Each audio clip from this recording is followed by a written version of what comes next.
We are great. We're grateful for both of their continued support for ag literacy.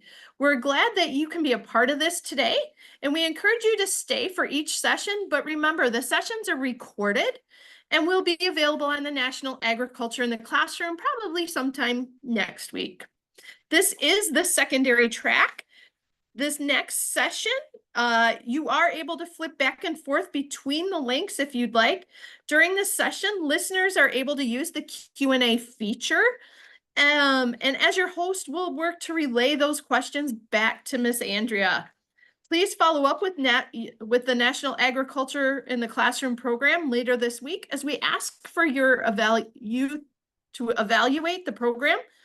And without further ado, I'm here to introduce Miss Andrea Gardner. She is with us from Utah State University, and her focus for this next 45-minute session is factory or farm. So I'm going to turn it over to you, Andrea.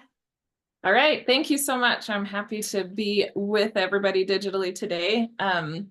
So this webinar, we're going to be talking a lot about livestock farming and different perspectives surrounding that, and we're going to be focusing on environmental impacts of livestock.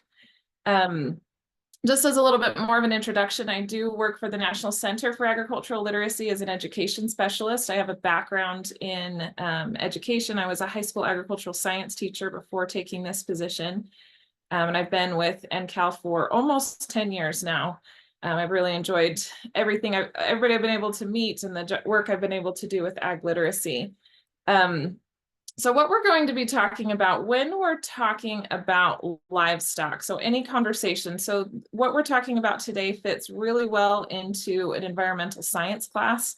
AP Environmental Science has very specific standards about livestock farming and how animals are raised and the impact it has on the environment.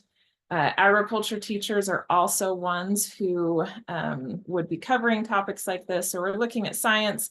We're also looking at some socioscience that we'll get to towards the end of this workshop today. But when we're discussing animal agriculture, there's basically three issues that I have illustrated here in columns. Anytime that somebody is discussing agriculture and specifically livestock, we're going to be talking about environmental impact. So water pollution, the use of natural resources, and greenhouse gas emissions are probably the most common conversation.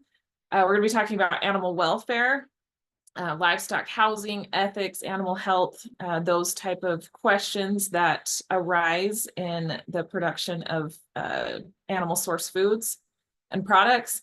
And then we're also going to hear conversations about human health. So topics about antibiotic resistance or the use of hormones or steroids with livestock, and other ways that animal health or raising livestock impacts human health. So these are the key issues that we're going to hear, that we would hear about and do hear about in our world at this time.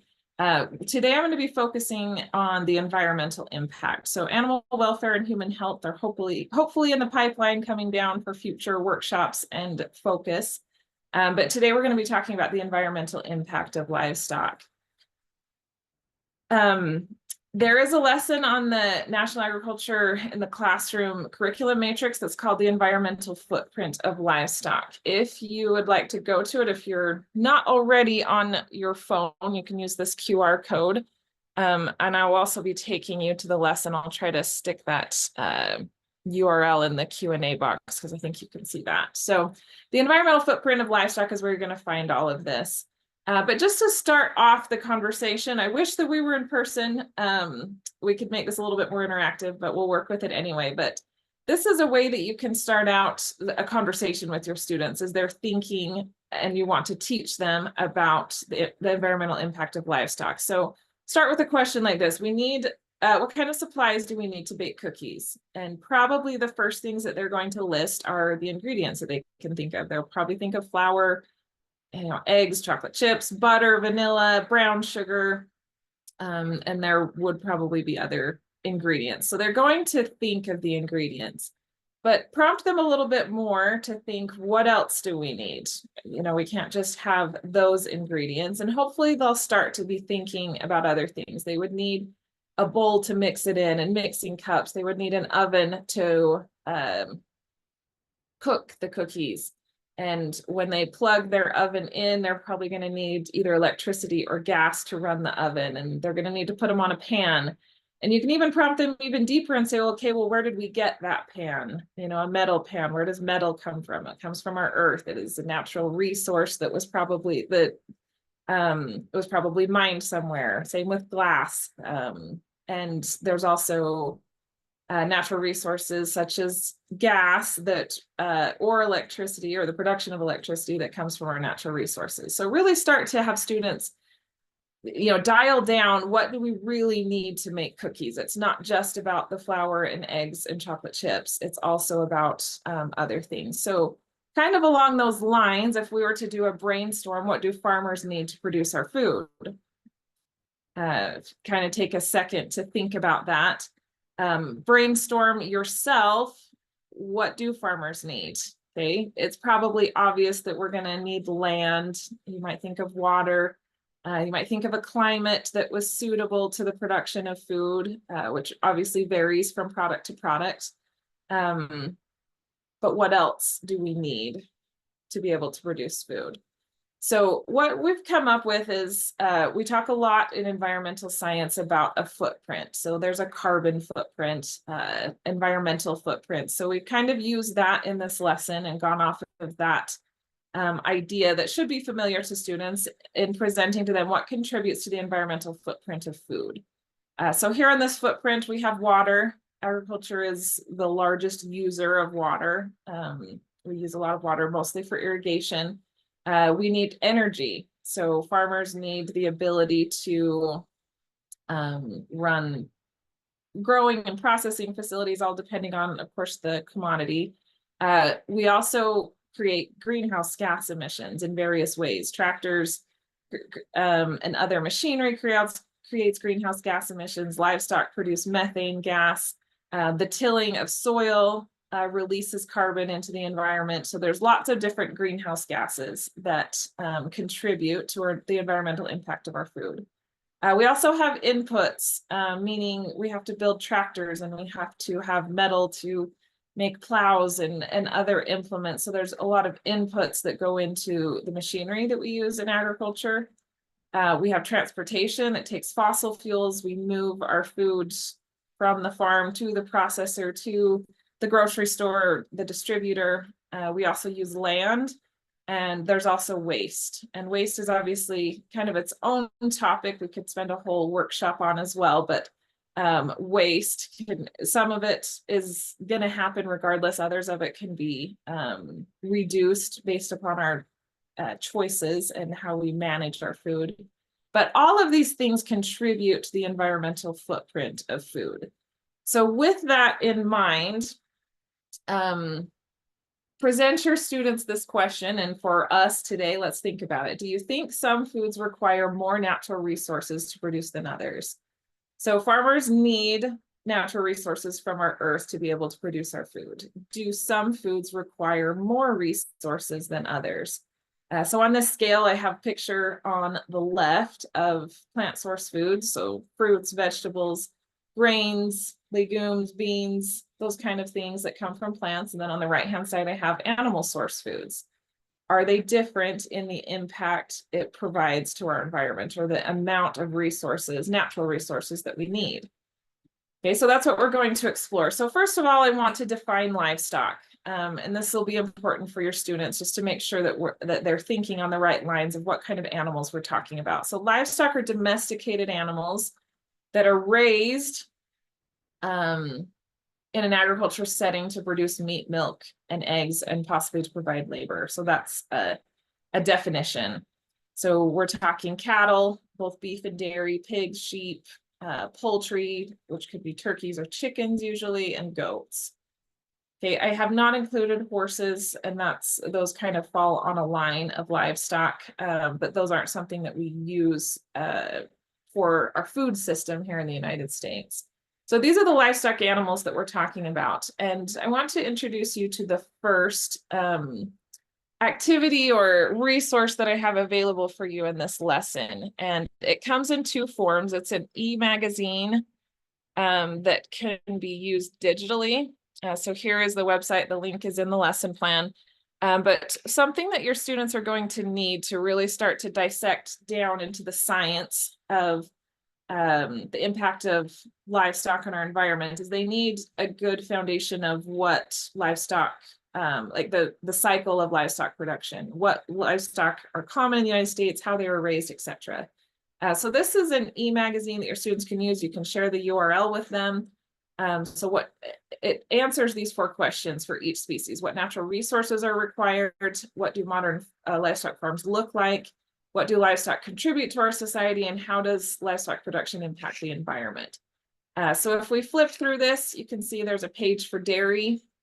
It all follows the same format. Each species will have about a 5-minute virtual field trip where they go to a farm and can kind of see the farm to fork process for each species, but it's going to talk a little bit about production styles. So for example, with dairy, we could have an organic dairy, we could have a dairy that uses grazing, some that don't. So it kind of just describes some a variety of production systems because not all of them are the same. Talks about the life cycle, and this section right here kind of brings up the other benefits or the other positive impacts of that industry. So for example, dairy upcycle waste, and each of these underlined words are a hyperlink that goes to a video that describes it. So this is something that's great for perhaps a sub-plan. I know when I was a teacher, there's always a light in the back of your head when you're looking at resources that you want to use in your class. It's always nice to know what you can do with the sub. But this is something that's completely student guided that your students can move through. So just to look quickly at the other industries, there's a page for beef, a page for pork, egg production, and there's also one for lamb. So that is the digital version. Now I get a lot of feedback from teachers that while there's tons of great benefits of having digital resources, there's sometimes also it's nice to hold some paper in hands and do some different engagement activities. So those exact flip sheets that you saw digitally are also available to print. So they can also be printed front to back. I would put them on cardstock and possibly laminate them, but they are right here. And instead of hyperlinks, they have QR codes. So here's the QR code to get to this virtual field trip. Here are the QR codes to watch these descriptive videos that talk about each of these elements of that industry. So all the same information, but designed that you can divide your students into groups, give them each a card. And there's a lot of ways that you can use these. You can have each student go through individually, maybe as a homework assignment. You can do group work. You could assign groups, each one species, and then they report back to the class and teach the rest of the class about that species. There's a lot of ways that you can make this work for your classroom and your students. So there's the paper version. So going back here, what the goal of this activity is for students to know what the life cycle of each livestock species is, what products they contribute to our society, and what natural resources are required. Back here. So with that in mind, I've got some pictures here just to kind of start getting you thinking more. We've got some basics. We've laid a foundation a little bit for each of the livestock industries. We have the question on our mind of, is there a difference in the amount of natural resources required to produce plant source versus animal source food? So keep that in the back of your mind as we go through these. So let's look at these 2 pictures of dairy cattle. One of them on the left is cattle grazing on grass in a field, and the other one is they're at a feed bunk eating harvested feeds. So what is the difference here? We're talking in both cases about dairy cattle that are raised primarily for milk, but also have a byproduct of beef or meat. What's the difference here? So the difference is how they're eating. So on one hand, or on one farm, they're grazing the dairy cattle. So the dairy cattle eat their own feed. It's not harvested by a tractor. And on the other side, we have cattle being fed harvested feed. So is there a difference environmentally in these two production systems? That is the question to keep in mind. So that's the difference. So feed is the difference here. So let's move on to the next one. Here are beef cattle, same kind of thing. On the left, we have them grazing on some rangelands or pasture lands. And on the right, we have cattle in a feedlot that are brought feeds that were grown in another field and harvested and brought in. Okay.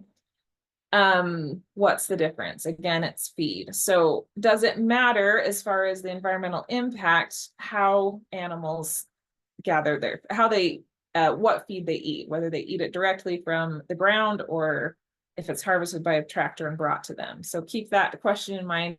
What's the difference in these two pictures of pigs? On the left, this picture is supposed to represent just a backyard raising a pig for harvest for its meat. And on the right-hand side, we have a larger, obviously, pig farm with a lot more animals. What's the difference between the two? The density of animals. So do we have 1 or 2 pigs in a backyard farm, or do we have numerous pigs raised for their meat on a larger farm? Is there a difference, environmentally speaking, to these two different production styles? So the answer is yes, and all of these help connect together a variety of things. So one of the things to consider is climate. I had the opportunity I grew up on a dairy farm, and my husband manages a calf ranch at this time. And we had the opportunity to go to New Zealand and tour dairies in New Zealand. And this is obviously a place that has a completely different climate than what we have. But it was super fascinating because the climate that they have is conducive to being able to graze year round. So their dairy cattle are able to graze throughout the year. Obviously, there's some seasons that's a little less than others, but climate does impact how you're able to raise livestock. So that's one link in this chain, in this discussion. Another one is space. So how much space do you have for your farm? And then tied to that is the number of animals. So how dense are the animals? What kind of climate do you live in?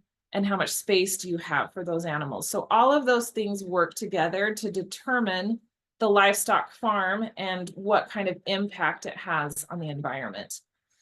So with that, I want to introduce a CAFO. So it could be pronounced CAFO, it could be pronounced CAFO. I actually did some research on this when I started this project because I wanted to make sure I was saying it right, and found that it's just kind of a regional thing that it's pronounced both ways and it's correct. So you may have heard of this before, you may not have. I've actually found as I've presented about this that a lot of people that have a lot of experience in agriculture may and may not know this term because really we're just talking about a farm, but it stands for concentrated animal feeding operation. And I'm going to get to another video that I have that introduces what this is. So this is embedded in the lesson. I'm gonna kind of fast forward through it just for the sake of time, but I want to introduce to you what a CAFO is. It's kind of something that's known a little bit more outside of agriculture, and especially in a discussion about the environmental impact of food, and oftentimes in a negative light to livestock production. So if we were just to introduce what it is, I'm going to tell you a little bit about the background of a CAFO. So a CAFO is a farm, but it's a farm that falls under certain parameters for size and management. So this term was introduced in 1972 with the Clean Water Act, when farms of certain sizes and parameters were identified as point source pollution potentials. So the EPA basically identified that farms with certain sizes and located in certain areas and certain manure management systems, they identified them as potentials for pollution. So because of that, they started calling them concentrated animal feeding operations. So the opposite of this would be farms that don't have that have smaller numbers and that don't need manure management systems. So basically, the system or the definition was developed by the EPA, and it's something that monitors the liquid waste of farms. So when I'm talking about liquid waste, I'm talking about a mixture of feces, urine, and water that collects at a farm with livestock. If you've been to a large dairy or various other livestock farms, there's usually some sort of system that they use to manage the waste that comes from their animals. The more animals they have in a small area, obviously the more waste that needs to be managed. So because those are point source, so here's a screenshot right from the EPA. It says the term point source means any discernible, confined, and discrete conveyance. So a pipe, a ditch, a channel, a tunnel, anything like that, where coming from a concentrated animal feeding operation in the way that they manage their manure. So they started identifying these clear back in the 1970s. In 2003, they started making different regulations and requiring permits. So in most places, even in residential areas, there are home housing areas that have animal rights, and this is something that's outlined by the city or county, indicating if you can have livestock animals and how many. So in addition to that, or on top of that, some states also, or all states also give permits to have large livestock facilities, and that would be under the CAFO, or the Concentrated Animal Feeding Operation regulations. So basically it provides a way for the EPA to monitor these farms. Their goal is to avoid pollution of any kind, and to help the farmers reduce their greenhouse gas emissions, just to make sure that our natural resources aren't being polluted. So with that, are all farms considered CAFOs, and what kind of farm is a CAFO is the next question that we're going to answer. In order to do that, we have to know not only what a CAFO is, but an AFO. And this is where these acronyms start sounding kind of funny, but an animal feeding operation is any sort of farm where animals are being kept or raised in confined situations. So this could look like a feedlot. This could look like a backyard farm. This could look like a fenced in grazing, pasture land or range lands. It could look a lot of ways. It also looks that feed is brought to the animals for more than 45 days per year. So basically, if you have animals in any area that you bring, and hay is the most common, even if it's just a horse or a couple steers or something very small, if you bring feed to the animals more than 45 days a year, meaning there is not forage on the ground that will sustain life for them, then you have an animal feeding operation.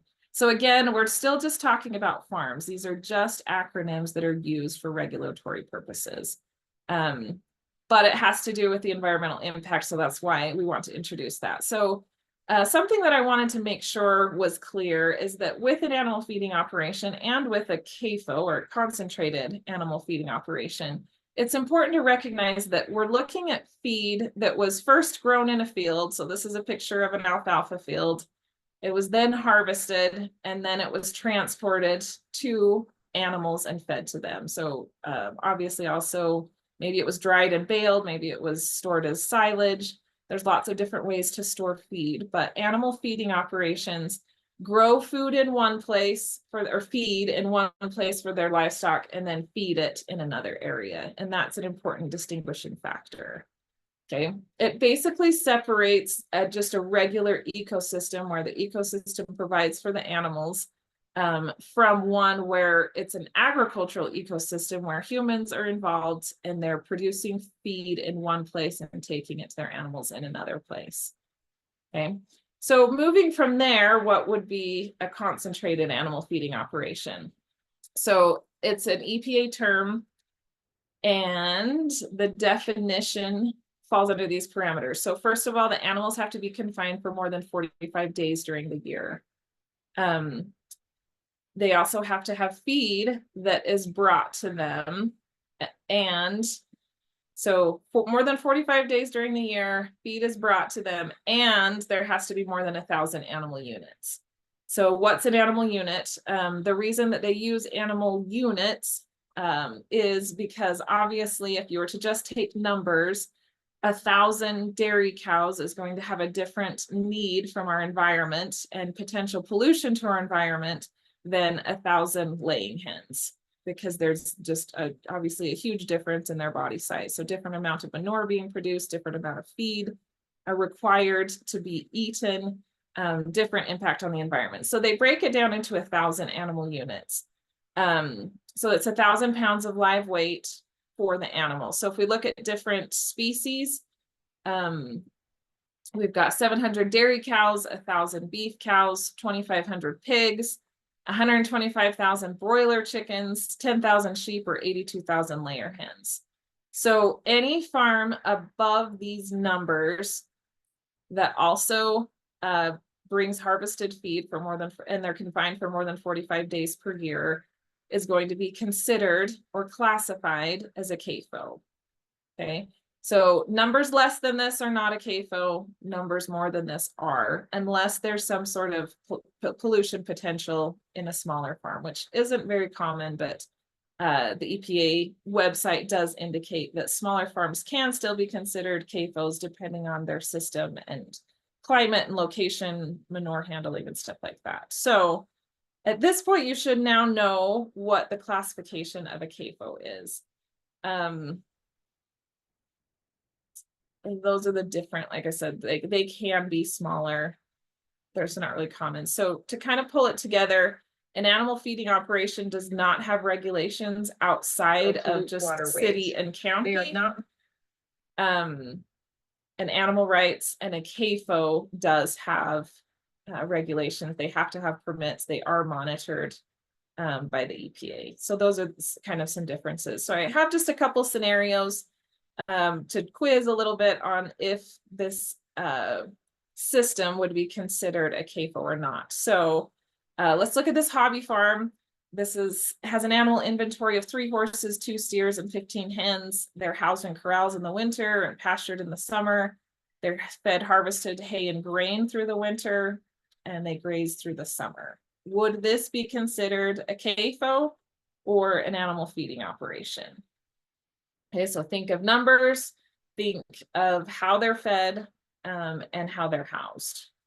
So in this example, it would be considered an animal feeding operation. Okay. Moving on to the next one. Let's look at this egg farm. So this is hens.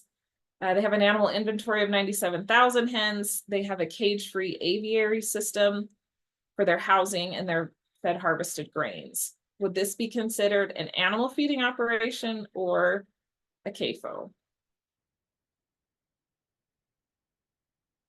So because they have more than 30,000 hens, their numbers are above the threshold, and they're fed harvested grains kept in a confined situation. So this is an example of a CAFO. It might have thrown you off for a second that they're a cage-free system.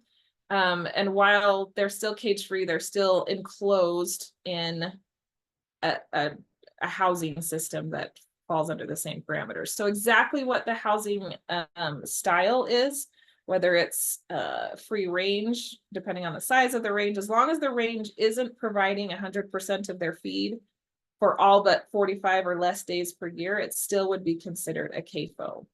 Okay.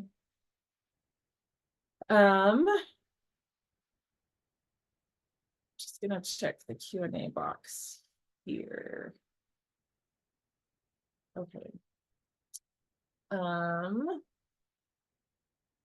Sheep farm, 5,000 ewes. They're primarily they're primarily on the range. They graze forage on range and pasture all year except about 8 weeks when they're lambing. So this is an example that's kind of, you could look at a few, it's kind of in the middle on the line, but it would be considered an animal feeding operation because there's less than 10,000 sheep. Okay. Beef cattle, 800 cows, range grazing, but in the winter, they're fed harvested feed. So what would this one be? because there's less than 1,000 cows, it would still be an animal feeding operation. Okay, so why does all this matter? Something that is important to understand to be an agriculturally literate person is that there's always benefits and challenges to every decision.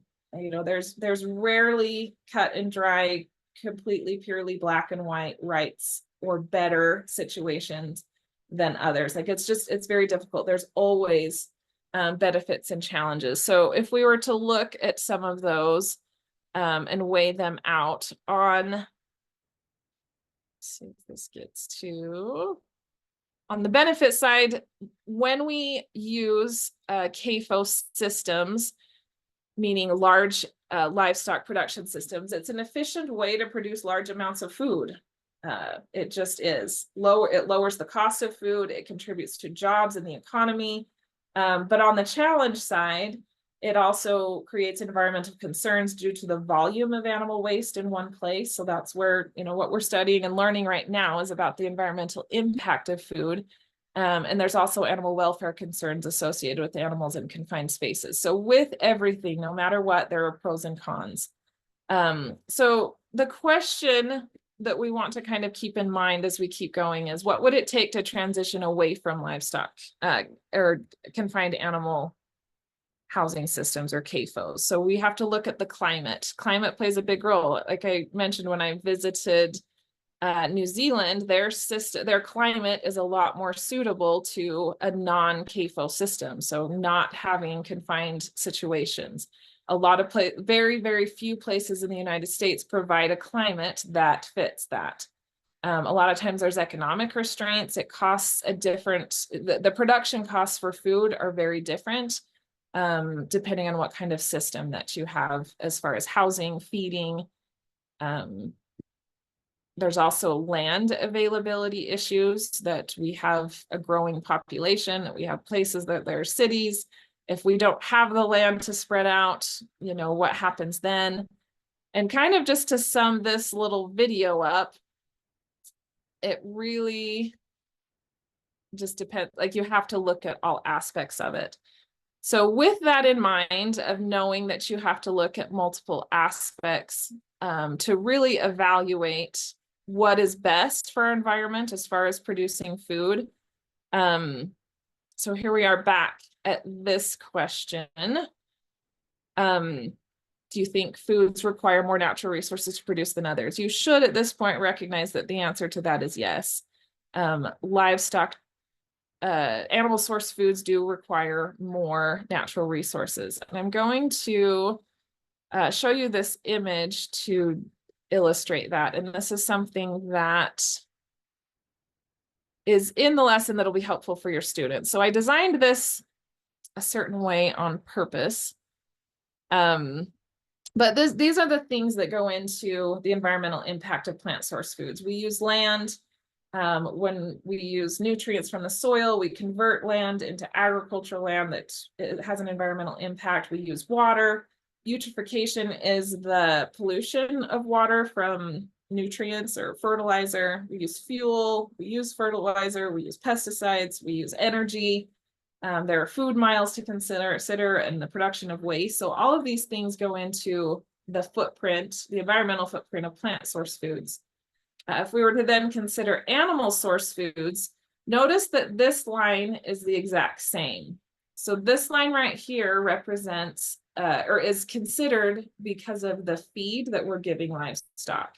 We have to, so livestock either graze natural rangelands or grass, or they are fed harvested feeds like alfalfa or silage, grains, etc. So each of that feed that we feed them has an environmental resource impact. So impacts to grow feed for livestock. Then as a completely additional line or list of environmental impact, we also have the impacts of the livestock themselves.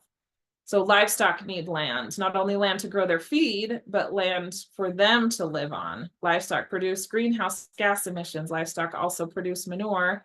And livestock, you know, we have a whole nother level of energy that we need from food miles, transportation. that contributes to the environmental impact of livestock. So we put these side by side, and this should provide a good illustration to you and your students at some point to recognize that yes, animal source foods require more of our natural resources than plant source foods.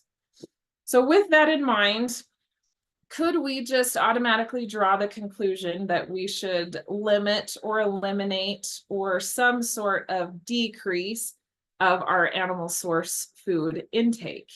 And this is where the discussion can turn. We've mostly been on science. We've talked a little bit about, regulations and government things that impact livestock agriculture. But at this point, we're going to start considering different perspectives. And this is an important element in yourself being able to be agriculturally literate, that you can look at perspectives, but also something you're going to want to emulate for your students, to be able to teach them to look at things from multiple perspectives. Okay, so a way that we can do this is I created a card game that goes with this lesson plan, and it's called On the Flip Side is the name of the card game. So I want students, as they're exploring the science of the environmental impact of our food, as they're considering the facts and the science and the things that are, more black and white, they also need to consider different perspectives. So we're calling it On the Flip Side. So what we have is a deck of cards that you can print yourself, or you can order them from the Ag Classroom store, and I'll show you that at the end. But we have a group of cards that have different elements of environmental impact of livestock. And they're designed so that they see one perspective and read about it on one side, and then they flip the cards over and look at another perspective that's on the flip side. Okay, this is a really important skill to teach your students, because it's just part of life that you really need to consider more than one thing. So let's just use an example. The first one I have up here is land use. So there's some information we can read through. On a global scale, 25% of agricultural land is used to produce food crops for direct human consumption. So this is our vegetables, fruits, grains, legumes, anything that we grow in a field on a farm and eat directly. It takes 25% of agricultural land for those plant source foods. The remaining 75% of agricultural land is used to feed livestock. Okay, so this is to produce forage, this is produce hay and grain that we feed all of these livestock species, so that we can then harvest them or collect milk and eggs. Okay, so you can definitely look, and there is the perspective that, and this is down here in this question bubble, you can have a perspective that is something similar to raising livestock for food requires too much land. We should be using that land to grow food for humans. So here's one perspective. And then what you want to do is take that card, and it flips over to the opposite side when you've got the actual version with you, not the digital. And then you can look at the opposite perspective that's here again in this conversation bubble. It says livestock convert unusable nutrients into high protein foods, such as meat, milk, and eggs. Only 35% of land used for livestock could be converted to cropland. So on one perspective, you can look at that and say 75% of agricultural land is for livestock. Like that doesn't make sense. But you dig a little bit deeper, and you can also see that only 35% of that land could be converted to fields. And this is due to water availability, climate conditions, etc., because most of our livestock grazes on what's called marginal lands. And that means that it's too rocky or too high of a climate, or it's not conducive to crop growth in a season like other places. Okay, so here's one example of On the Flip Side. We looked at both sides. So now let's look at water use. On one side, you can read right here, transitioning towards a more plant-based diet can help reduce water consumption and alleviate pressure on freshwater sources. Okay, you can read through this, get a little bit more background. Flip it to the other side. Rainwater will fall and cause grass to grow whether or not livestock eat the grass. So the majority of the land used and the water footprint of our food is oftentimes rainwater. And you can definitely look at the perspective of rainwater is going to fall on places where forage and grass and other plants are going to grow and then livestock eat it, that water is going to fall from the sky whether or not the livestock eat it. So why don't we use it and use it for our betterment as far as having animal source foods? Okay, so again, two perspectives. It's important to look at them both. Greenhouse gas emissions, we can say methane greenhouse gas emissions from livestock warrant the reduction of livestock farming. We can flip it to the other side and say we don't need to limit cattle production. We need to focus on research and technology so that cattle numbers don't need to increase with the population. So how can we be more efficient at producing more from the cattle that we have so that we have less greenhouse gases released into our environment? So hopefully you're kind of seeing that each of these cards, the students are kind of moving back and forth. And what they'll do as they go through this card game is basically leave the card facing up with the perspective facing up that maybe they relate with the best. And this is an activity that there isn't a black and white absolute right and wrong, because they're just perspectives. And the goal is to get students to think, to use their brain, to realize that there's no one perfect solution, that they can be part of the solution, and that there's a variety of them. So looking at water pollution, one perspective would be that the risk of water pollution from a CAFO or a large livestock facility is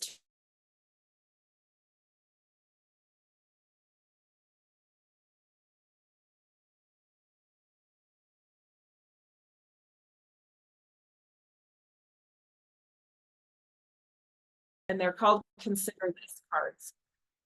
So what students are going to do is they read these. So they've just been introduced to several environmental questions and factors that have to do with the environmental impact of livestock. So next, what they're going to do is consider other perspectives. So the first one is human nutrition. It is true that plant source foods provide different concentrations of nutrients than animal source foods. So nutrition is something that needs to be considered when you're looking at, should we continue to raise livestock? Should we decrease it for the environmental sake? Except like when we're looking at these questions, another one is geography and climate, that there's some areas of the world that can't produce food. Like it's not all just about what's here, right here in our own backyards. What about everybody else? So think about geography and climate, think about the economy. How many jobs are tied to livestock production, and what would happen, under the, proposed question of now knowing that it does require more natural resources and a deeper environmental footprint. Should we decrease livestock production? So another one's the economy. We can also look at the fact that livestock upcycle waste. So they can take things that would end up in landfills, eat them, and convert them to foods that humans can't eat. So they take feed and waste products that humans can't benefit from and convert it into meat, milk, and eggs that humans can benefit from. So is that something to consider in all of this? Ecosystem maintenance, livestock grazing helps with fire prevention, habitat management. As long as it's managed correctly, it's good for the environment. And last one, and there are more in this deck of cards. I've just used these as a small sampling in this workshop, but the other one is soil nutrients. Livestock contribute to sustainable agricultural practices. Their manure is actually fertilizer for millions of acres of crops are fertilized with livestock manure. So without the livestock, we would no longer have the fertilizer. We would only have synthetic means to produce it. And that itself is going to create environmental impact in and of itself. So what's the kind of take home message? It is that there is an opportunity cost. And this is pulling it all together. So hopefully this is, at this point in the workshop, this is all coming together for you.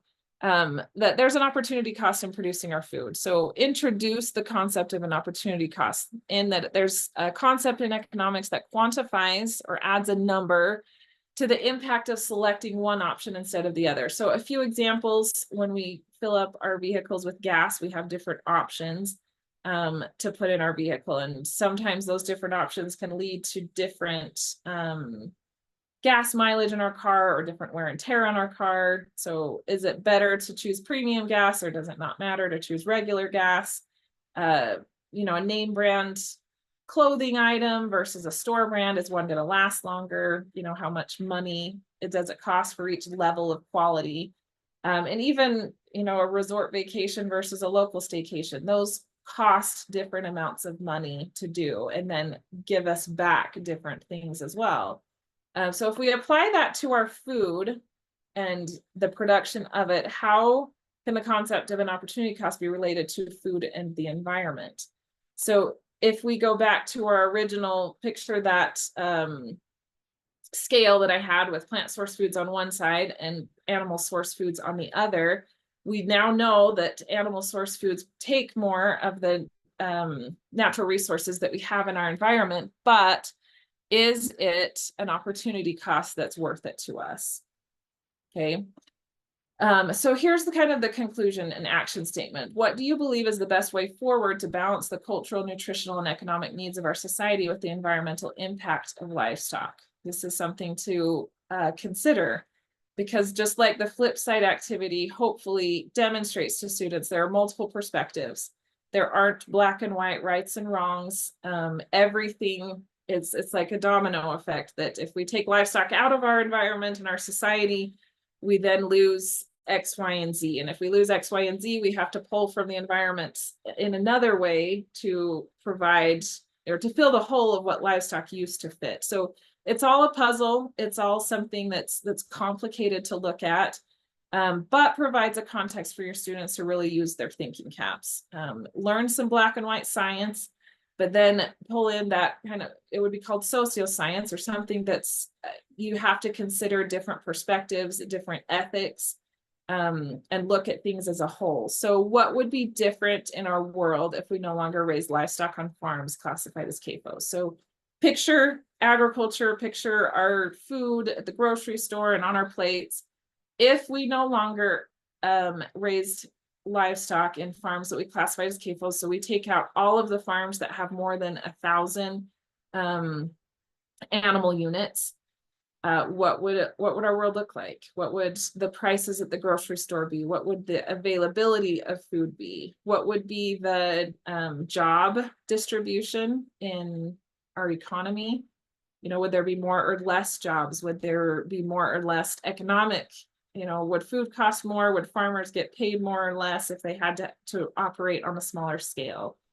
So these are the kind of things that you want your students to really be thinking about and going through. And this is kind of the end of the lesson. And something that's important in ag literacy is that your goal is not to decide for them. It's not to say, absolutely, CAFOs are just fine, they're regulated, we have all this technology, there's nothing wrong with them. Like, that's not ag literacy. Ag literacy is recognizing that there is a difference in the amount of environmental impact that we see on livestock farms versus plant and crop farms. It is different. There's more impact from livestock.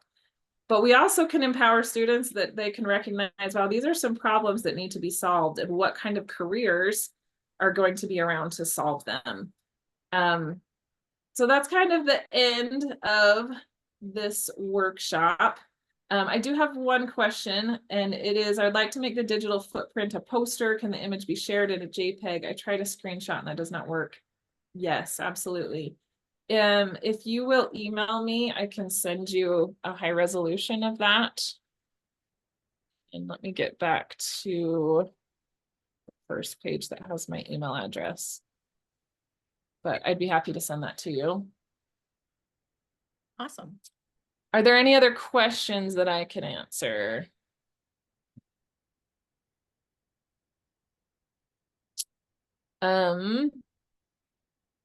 If you did not, just to be sure that you know where this lesson is, if you go to the Agriculture in the Classroom website, go to the matrix and type in environmental footprint, it'll come up. So here it is right here. In fact, I'm just going to put it in the Q&A box so that you can see it. Can I add a Q&A? I don't know if as a presenter we Yeah, have. can't add a access to Q&A. it. So at classroom.org, go to the matrix, type in the environmental footprint of livestock, and you'll find it. I also have a question. Are the flip side cards on that lesson? Yes, they are. So all lessons on the matrix in the materials section have either a link.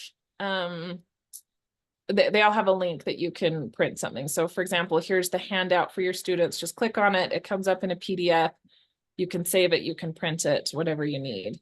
The flip side cards are right here in activity 3. You can print your own. So if you have access to good printing availabilities at your school, you're going to print these front to back. I would recommend on cardstock and laminate them if you can. And then here's the consider this cards, cut them out, and then you've got your own set. Or another option is you can purchase them from Ag Classroom Store, and there's a link right there. And they will send you, and this is a classroom set. So they will send you, they're color coded here. So there are 5 sets of cards so that you can divide your class into 5 groups and give them each a set of cards. And because I was once a teacher and I know students mix things up, that's why I made them color coded so that when you're done, you can put all the blue ones together and know that you have a full set, all the yellow ones together, and you've got a full set. And then the consider this cards have this colored consider this box that you can make sure you've got a full set with those as well. So Awesome. if you've got budget, purchasing them is a great option because you get a durable laminated type fabric or paper already in a classroom set. So that's a great option. Great. So Miss Okay, Andrea, so we're we can see running what out you of put time in here chat, so before I the can next put it session there. So maybe I starts. can put the. So I want to be able to thank Andrea Okay. Gardner for her outstanding presentation. I know I learned a lot every time I get to see her present. And I want to thank all of you viewers for dropping by as well. All right. If you can see it, Hopefully I you put enjoyed there, it. but I'm not sure because I know that the chat is disabled for this. But again, if you can't get the actual URL, just go to the matrix and type in environmental footprint and you'll see it. So I loved it. This is a lesson that I am looking for pilot testers. I'll go back to my email. If you, especially if it's going to be in the beginning of the school year, if this is a topic that you cover in your class and you would be interested in giving me some formal feedback we always try to get these in classrooms and do some final edits once we have a new lesson plan. I finished it right at the very end of the school year, at the end of May. So we got it in one classroom, but we'd like to get a few more before we get too far into the school year. So if that's something you're willing to do, we do have gift cards that we send to teachers who are willing to do that for us, but email me, andrea.gardner@usu.edu, if you would be able and willing to do that. So, Awesome. Thank you, Andrea. if there aren't any other questions, I'll turn it back to Michelle. Yes. So thank you, Andrea, for your time and outstanding presentation. It's great to hear from you every time. Ag literacy a little bit and also got some good resources for your classroom. So we are going to wrap it up here. Our next presentation will begin at the top of the hour. And we want to thank Andrea for her time and outstanding presentation. Just doesn't destroy. And hopefully you all have some takeaway from this as much as I do.